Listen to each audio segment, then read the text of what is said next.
저마다 하나님께 바라고 원하는 바램들이 있을 것입니다. 물질적인 바램, 건강에 대한 바램, 영적 성장에 대한 바램, 가치 있는 삶을 위한 바램, 하나님께 쓰임받고자 하는 그런 바램, 이런저런 다양한 바램들이 있을 것입니다. 이런저런 바램들이 하나님 은혜 안에서 모두 이루어지기를 주님의 이름으로 축복합니다. 자, 그런데 여러분, 우리가 하나님께 원하고 바라는 우리들의 바람이 있다면 하나님께서도 우리들에게 원하고 바라는 하나님의 바람이 있다는 사실을 아셔야 합니다.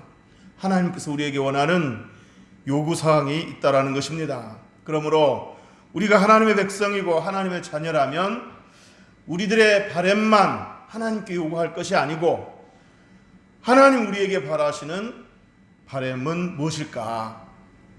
하나님께서 우리를 향한 요구사항은 무엇일까? 이런 것들을 생각하면서 이런 것들에 귀 기울이면서 살아야 될 줄로 믿습니다. 아멘입니까?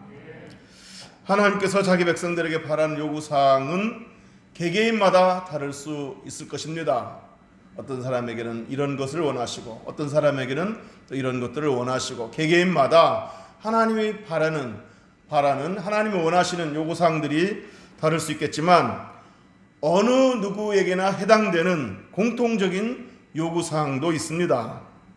바로 오늘 본문에서 모세가 하나님께서 모든 백성들에게 바라시는 공통적인 요구사항 5가지를 언급했습니다.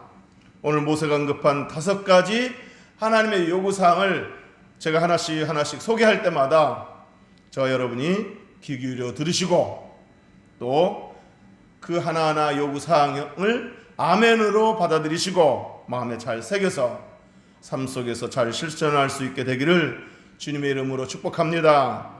자, 오늘 본문에 하나님이 요구하시는 것 첫 번째는 하나님을 경외하라입니다. 따라서 합시다. 하나님을 경외하라. 12절에서 모세는 이스라엘아, 너의 하나님 여호와께서 너에게 요구하시는 것이 무엇이냐? 곧 너의 하나님 여호와를 경외하여라고 했습니다. 자, 이 구절에서 하나님 여호와를 경외하여라고 했는데 여기서 경외하다라는 단어는 히브리어로 야레라고 합니다. 자, 그런데 이 야레의 기본 의미는 두려워하다입니다. 두려워하다. 자, 그래서 영어 성경에서도 경외하다라는 단어를 fear, 즉 두려워하다라고 번역해 놓았습니다. 자, 그런데 히브리어 야레, 즉 두려워하다라는 이 단어에는 단순히 무서워하다, 우리가 잘 알고 있는 무서워하다 이런 부정적인 의미만 있는 것이 아닙니다. 야레라는 이 단어에는 무서워하다 이런 의미의 두려워하다는 의미도 있지만 공경하다, 존경하다 이런 긍정적인 의미도 있습니다. 자, 그래서 우리나라 성경에서는 야레, 즉 두려워하다라는 이 단어를 뭐라고 번역해 놓았습니까? 경외하다 이렇게 번역을 해 놓았습니다. 한자로 경외는 공경할 경, 두려워할 애를 씁니다. 자, 그러니까 경외하다라는 말은 공경하는 마음을 가지고 두려워하다 그런 의미가 되는 겁니다. 단순히 무서워하다 이런 것만 있는 게 아니고 공경하는 마음을 가지고 두려워하다 이런 의미가 된다는 겁니다. 하나님의 백성된 저와 여러분은 하나님께 대하여 바로 이런 긍정적인 의미의 두려운 마음이 있어야 될 줄로 믿습니다. 하나님을 두려워하되 긍정적인 의미가 담긴 공경하는 마음이 담긴 두려운 마음이 있어야 될 줄로 믿습니다. 이사야 선지자는 이사야 8장 12절 13절에서 사람을 두려워하지 말고 하나님을 두려워하라고 그랬습니다. 그러면서 하나님은 하나님을 두려워할 줄 아는 자기 백성들에게 복을 주신다고 하셨습니다. 여러분, 이스라엘 백성들이 애굽에서 노예 생활을 하고 있을 때입니다. 애굽 왕은 혹시라도 이스라엘이 숫자적으로 더 많아져서 반란을 일으킬까봐 잔인한 산하 제한법을 시행했습니다.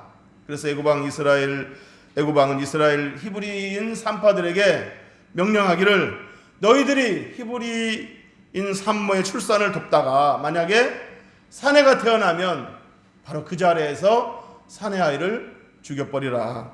그리고는 그 아이가 마치 유산되어서 죽은 것처럼 그렇게 말해라 라고 시켰습니다. 자, 그러나 이렇게 끔찍한 명령을 들은 히브리인 산파들은 애굽 왕의 그 명령을 두려워하지 않고 대신에 하나님을 두려워했습니다. 그래서 히브리 산파들은 왕의 명령을 어기고 히브리 남자 아기를 죽이지 않고 살렸습니다. 자, 그러자 애굽 왕이 산파들을 불렀습니다. 너희가 어찌하여 남자 아기들을 죽이지 않고 살려느냐 라고 추궁했을 때 히브리 산파들은 이렇게 말했습니다. 왕이시여, 히브리 임산부들은 건강하고 힘이 좋아서 우리 산파가 출산을 돕기 위해 집에 도착하기도 전에 이미 순산을 해버려서 아이를 죽일 기회를 놓쳤습니다 라고 말을 했습니다. 그러자 하나님은 이렇게 사람을 두려워하지 않고 하나님을 두려워한 이 산파들을 하나님께서 복을 주셨는데, 출애굽기 1장 21절에 보면 그 산파들은 하나님을 경외하였으므로 하나님이 그들의 집안을 흥왕하게 하신지라 라고 했습니다. 믿습니까? 이처럼 하나님은 하나님을 두려워하는 자들에게 복을 주십니다.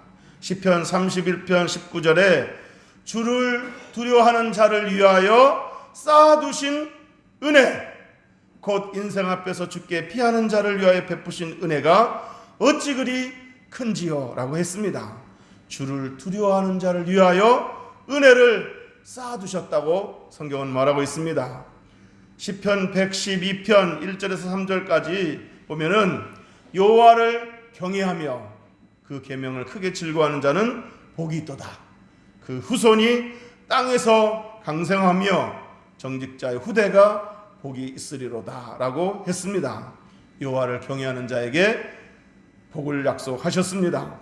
잠언 1장 31장 30절에서도 보면 고운 것도 거짓되고 아름다운 것 덧되나 오직 여호와를 경외하는 여자는 칭찬을 받을 것이다 라고 하셨습니다. 사랑하는 성도 여러분, 하나님을 두려워하며 하나님을 경외하는 저와 여러분이 되시기를 주님의 이름으로 축복합니다.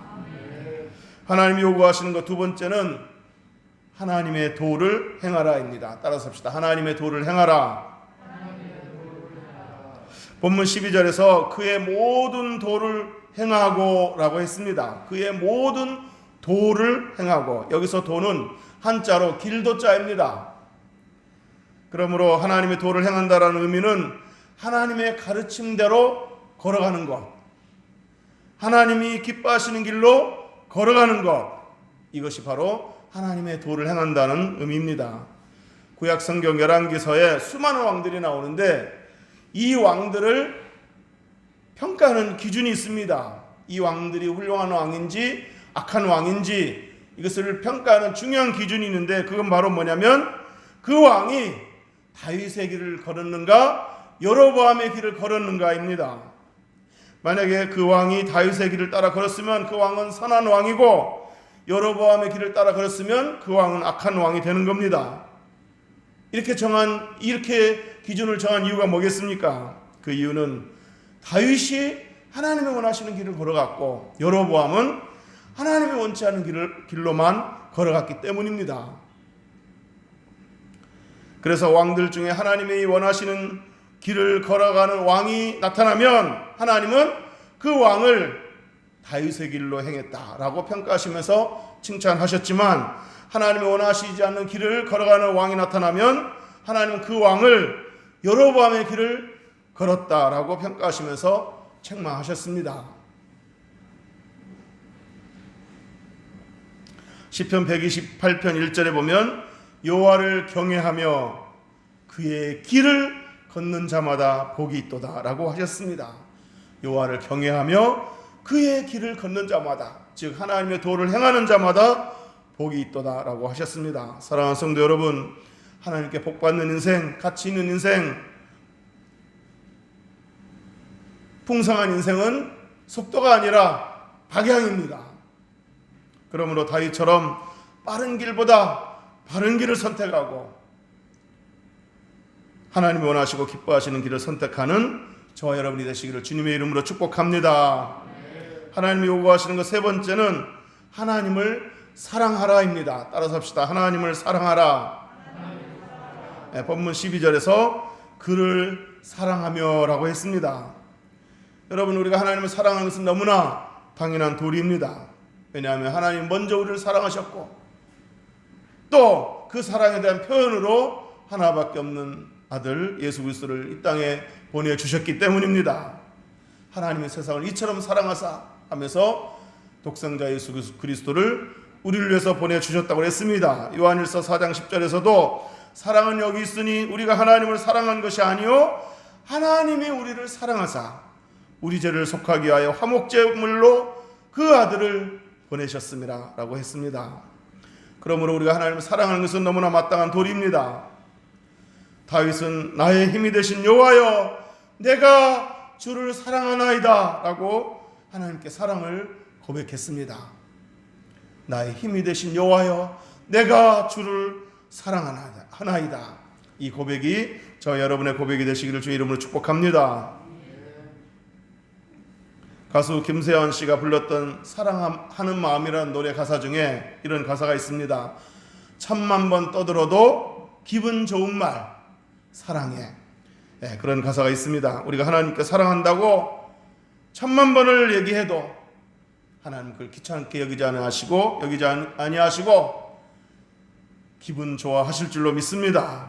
우리 하나님도 인격을 가지신 분이라 우리가 고백하면 하나님도 기분 좋아하십니다. 하나님 기뻐하시는, 하나님이 좋아하시는 이 말 우리가 자주 해드려야 되지 않겠습니까? 사랑하는 성도 여러분, 우리가 하나님께 자주 사랑을 고백할 뿐만 아니라 그 사랑을 삶으로 표현할 수 있게 되기를 주의 이름으로 축복합니다. 하나님이 요구하시는 것 네 번째는 하나님을 섬기라입니다. 따라서 합시다. 하나님을 섬기라. 네, 본문 12절에서 마음을 다하고 뜻을 다하여 너의 하나님 여호와를 섬기고 라고 했습니다. 우선은 하나님 여호와를 섬기되 어떻게 섬기라고 했습니까? 마음을 다하고 뜻을 다하여 섬기라 라고 했습니다. 모세의 후계자 여호수아가 가나안을 정복한 후에 이스라엘 백성들을 모아놓고 이렇게 결단을 촉구했습니다.